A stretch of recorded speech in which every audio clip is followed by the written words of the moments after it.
Do you own the Canon R7 and you're curious about the 800mm F11 lens combination that will provide you with an insane 1,280 millimeters? Well, in this video, I'm going to share with you my experiences using this camera and lens combination.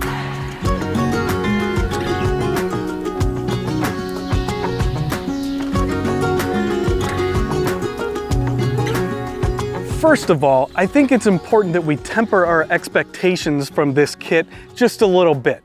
Some people have purchased this camera and lens combination and they've expected to be able to get tack-sharp images of objects or subjects that are way off in the distance. Now, while that might be possible sometimes, there's often going to be factors such as atmospheric conditions that are going to affect how clean and sharp the image is. Whenever you have heat shimmer or fog, there's really no substitute to being close to your subject if you want to get a tack-sharp image. Now, that being said, you can produce tack-sharp images with this camera and lens combination if you keep your expectations tempered and understand that really what you're going to be doing is getting close-ups of close subjects.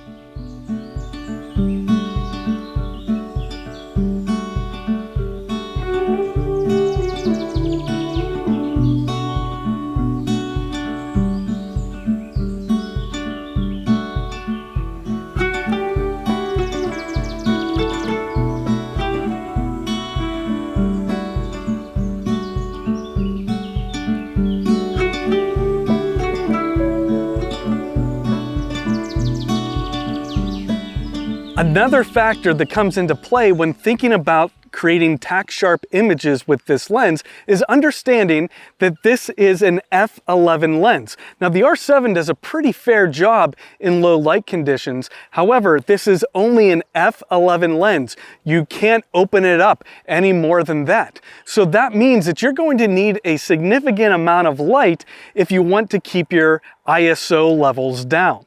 But if you do have enough light, F11 really is not going to be much of a problem for you. Now, I've read reviews and watched videos and seen discussions with people talking about how this F11 lens is not going to allow you to create those creamy bokeh-filled backgrounds. Now, while that's absolutely true that an f2.8 lens is going to look a whole lot creamier in the background than this, I have found that if I position my subject far away from my background, I'm actually pretty pleased with the depth of field that we're able to create with this F11 lens. Recently, I was using this lens exclusively at a park that has a great variety of bird life, and I had a great time photographing woodpeckers, cardinals, blue jays, and more, and it was fun to be able to get extreme close-ups of those birds without being right on top of them.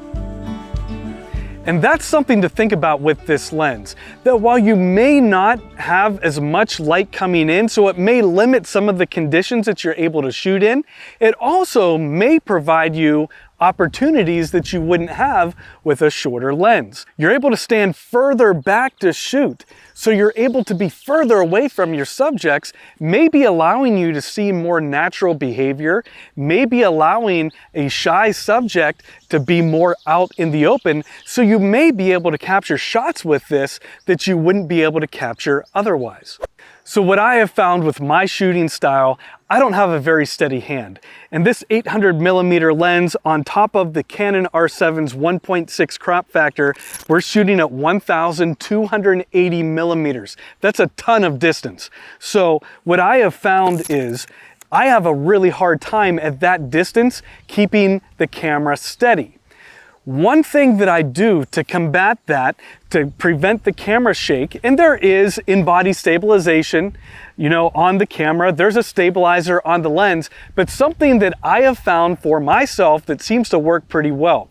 I first of all put the R7 into electronic shutter mode. So I'm shooting a lot of frames, and I have found that by going into electronic shutter mode and shooting a bunch of shots, I end up with more keepers than I would if I was in mechanical mode.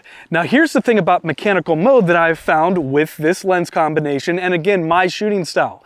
Whenever that mechanical shutter is moving, it's creating a bit of a shake. And again, at that long focal distance, I have found that just that little bit of shake, even sometimes, depending on how close my subject might be, that can create enough of a little bit of shake that my images aren't tack sharp. Do a test for yourself, but I have definitely found that using electronic shutter mode to eliminate any kind of shake from the shutter produces better images for me and my shooting style. You know, if you try to shoot a wider shot in the forest during the day, it's going to have those blown out highlights and dark spots. However, with a combination like this, we're isolating just a small section of a scene. So we're able to meter for whatever section of the scene that we might want to capture. And for me, with this combination, again at F11, I'm often looking for a brighter area of the scene and planning for my subject to be in that spot.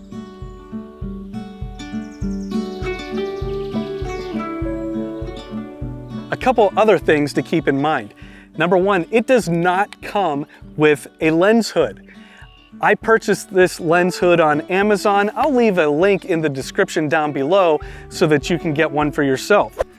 The other thing to keep in mind, this lens is not weatherproof. So if you are going out on a rainy day, it's probably going to be best to keep this lens in your bag. Now, another downside here, I have found that whenever I'm using this camera lens combination, there are times that I'm actually not able to get back far enough. I remember a time this winter I was shooting a barred owl and I was up against the tree line and there was a lot of brush and jaggers and stuff like that. And I just couldn't get back any further. And I actually wasn't able to fit the owl's entire body into the frame. So there are situations where this just might be a bit too much lens. This lens is extremely light. In fact, the first time that I picked it up, I kind of laughed because I couldn't believe how light it actually was. It might be better if it had just a little bit more weight to it because I feel I might be able to keep it just a tad steadier.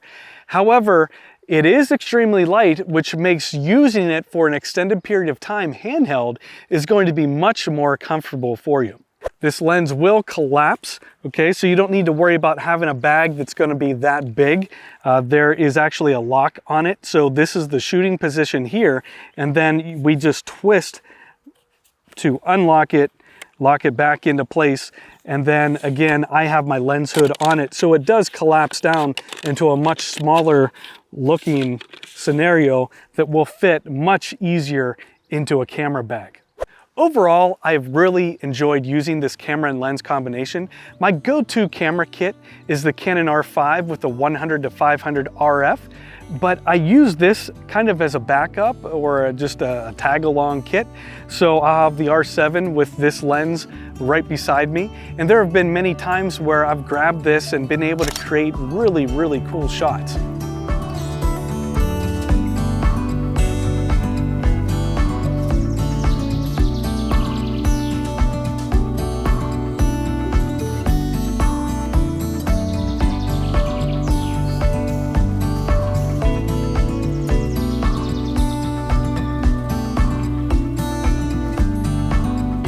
So as long as we can temper our expectations and understand that we're not going to be able to get extreme tack sharp detail from a subject that's a mile away, we are going to be able to get some really cool looking shots of subjects from a middle to closer distance. If you found this video to be helpful, please hit the like button and let me know in the comments down below. Be sure to check out my other videos and subscribe to my channel. Until next time, have a great day.